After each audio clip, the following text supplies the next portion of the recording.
Hello friends, welcome to our channel CSC study. करने जा रहे हैं फंक्शंस और कैरेक्टरिस्टिक्स ऑफ ऑपरेटिंग सिस्टम। जैसे किसी प्रीवियस वीडियो में हमने पढ़ा कि ऑपरेटिंग सिस्टम क्या होता है, यह एज अ इंटरफेस काम करता है यूजर एंड कंप्यूटर हार्डवेयर के बीच में। तो आज हम करने जा रहे हैं उसके फंक्शंस या कहेंगे कैरेक्टरिस्टिक्स। तो कौन से फंक्शंस होते हैं इसके पास? फर्स्ट इसका फंक्शन होता है मेमोरी मैनेजमेंट। मेमोरी को मैनेज करने का काम किसका होता है? ऑपरेटिंग सिस्टम का। कि अगर हमारे पास 10 एप्लीकेशंस हैं तो उन 10 एप्लीकेशन सिस्टम या सॉफ्टवेयर्स को कितनी मेमोरी में मैनेज करना है, कितनी मेमोरी दूसरे सॉफ्टवेयर्स को देनी है, उन सबको मैनेज कौन करेगा? हमारे पास ऑपरेटिंग सिस्टम। फर्स्ट पॉइंट है हमारे पास, it keeps track of primary memory. Primary memory का मतलब क्या होता है? हमारे पास प्राइमरी मेमोरी होती है रैम। रैम को मैनेज कौन करेगा? Operating system. What is part of it are in use by the home, कि उसको ये पता लगे कि उसका कितना पार्ट कौन सा सॉफ्टवेयर यूज कर रहा है and what part are not in a use, और कौन सा पार्ट उस टाइम पर यूज में नहीं है। In a multi-programming, it decides which process will get the memory when and how much। कि जब हम मल्टी प्रोग्रामिंग कर रहे हैं एक टाइम पे, अगर मान लो हम 4 टास्क कर रहे हैं, पेंटिंग भी कर रहे हैं, म्यूजिक भी चल रहा है, म्यूजिक के साथ साथ आप MS वर्ड भी ओपन कर रखा है और नेट भी चल रहा है, तो ये क्या हुआ? मल्टीटास्किंग हुआ कि एक टाइम पर हम क्या कर रहे हैं? रैम से बहुत सारा काम करा रहे हैं। तो किस टाइम पे किसको कितनी मेमोरी देनी है, when and how much memory to be get, कि किसको कब कितनी मेमोरी देनी है मल्टीटास्किंग के टाइम पर, उसको भी कौन डिसाइड करेगा? ऑपरेटिंग सिस्टम डिसाइड करेगा। Allocate the memory when the process of the program it is request to do so. ये तो वो मल्टीटास्किंग मल्टी प्रोग्रामिंग का काम जब काम चल रहा है मल्टी टाइम में, लेकिन जब काम को चलते चलते मल्टी प्रोग्रामिंग तो हो रही है, अगर मैं कहूँ कि एक एप्लीकेशन मेरे को और रन करनी है, 4 पहले से चल रही है, एक और रन करनी है, मतलब 5 एप्लीकेशन हो जाएंगी, तो उस एप्लीकेशन को रन करने से पहले उसको क्या करना पड़ेगा? रिक्वेस्ट भेजनी पड़ेगी CPU के पास, और इन सबको मैनेज भी वो कौन करेगा? ऑपरेटिंग सिस्टम करेगा, कि क्या उसकी रिक्वेस्ट को ग्रांट करना है या उसको रिजेक्ट करना है। डी एलोकेट करने का काम भी किसका होता है? मेमोरी को। डी एलोकेशन का मतलब होता है कि मल्टीटास्किंग चल रही है, 4 प्रोग्राम चल रहे हैं, अगर उसमें से एक प्रोग्राम का काम क्या हो गया? फिनिश हो गया, तो उसको बंद भी करना पड़ेगा। बंद करेंगे तो वो क्या होगा? मेमोरी से डिस्कनेक्ट हो जाएगा। डी एलोकेट करने का काम किसका होगा फिर? मेमोरी से उसको ऑपरेटिंग सिस्टम का। नेक्स्ट पॉइंट है हमारे पास प्रोसेसर मैनेजमेंट। प्रोसेसर क्या होता है? सीपीयू को मैनेज करना, वो भी क्या एक फंक्शन है ऑपरेटिंग सिस्टम का। Keep track of processors and status of processor, कि ट्रैक्स क्या है, कौन सा काम वो कर रहा है, और स्टेटस कि क्या वो काम कर रहा है या फ्री है। Program that does this is a traffic control. जो ये काम होता है, ये उस प्रोग्राम का नेम क्या है जो इस काम को रन करेगा? वो है ट्रैफिक कंट्रोलर। ट्रैफिक कंट्रोलर का काम क्या है? यहाँ पर स्टेटस को चेक करना प्रोसेसर के। In a multi-programming, it decide which process get the processor when, how much time। ये भी क्या करेगा? डिसाइड करेगा कि प्रोसेसर को कब और कितना टाइम देना है किस पर्टिकुलर एप्लीकेशन को प्रोसेस करने के लिए। इस फंक्शन को हम क्या कहेंगे? This function is called as the process scheduling. मतलब प्रोसेस को शेड्यूल कर दिया कि इतने से इतने टाइम तक का प्रोसेस कौन सी एप्लीकेशन को मिलेगा, नेक्स्ट टाइम का प्रोसेस किस एप्लीकेशन को मिलेगा, वो क्या होगा? प्रोसेस शेड्यूल हो गया।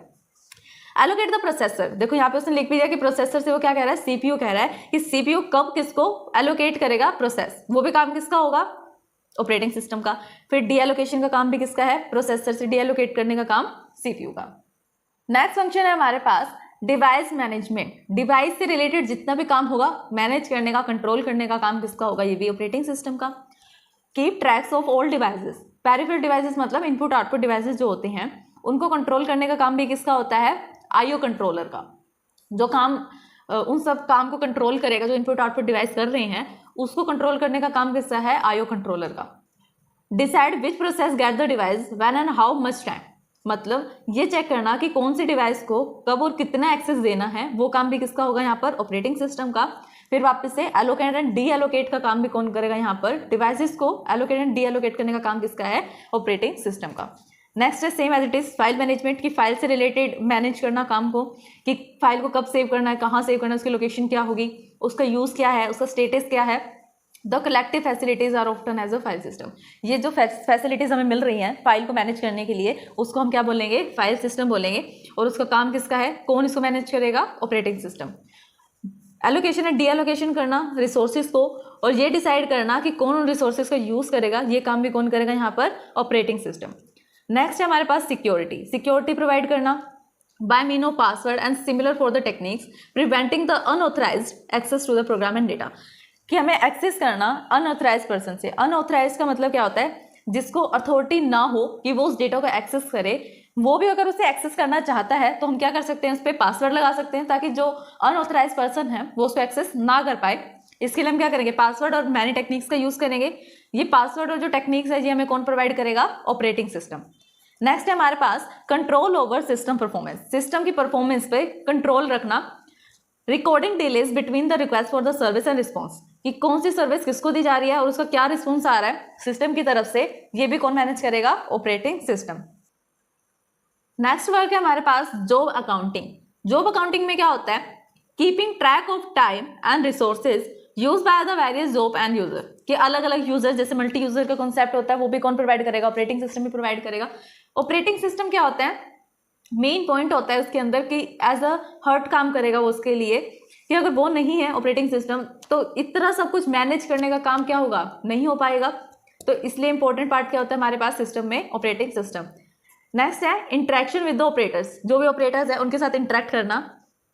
The interactions take place by the console of the computer in the form of instruction, instructions की फॉर्म में जो हमारे पास कंसोल सिस्टम्स हैं उनके साथ इंटरेक्ट करने का काम किसका है, ऑपरेटिंग सिस्टम का। From the operators acknowledgement the same action there on as well as the informing the operation by men of the display screen, कि डिस्प्ले क्या करवाना है स्क्रीन पर, इनपुट क्या करवाना है, वो सारा काम भी इसी के अंडर में आता है।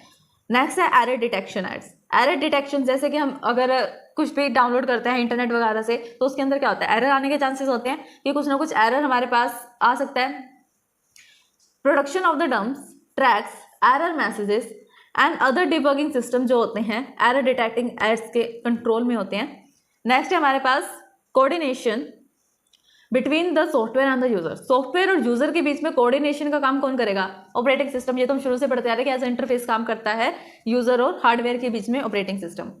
Coordination and assignment of the compiler, interpreter, assemblers and other system software various user of the computer system, ये सब भी क्या है कि एज अ यूजर काम करते हैं ऑपरेटिंग सिस्टम में। तो ये थे हमारे functions of the operating system, ये कहेंगे कैरेक्टरिस्टिक्स ऑफ ऑपरेटिंग सिस्टम्स। अगर आपको इस वीडियो को समझने में कोई भी परेशानी आ रही है तो आप हमें कमेंट कर सकते हैं कमेंट बॉक्स में। Thanks for watching my video. Videos को लाइक शेयर सब्सक्राइब करना कमेंट करना ना भूलें।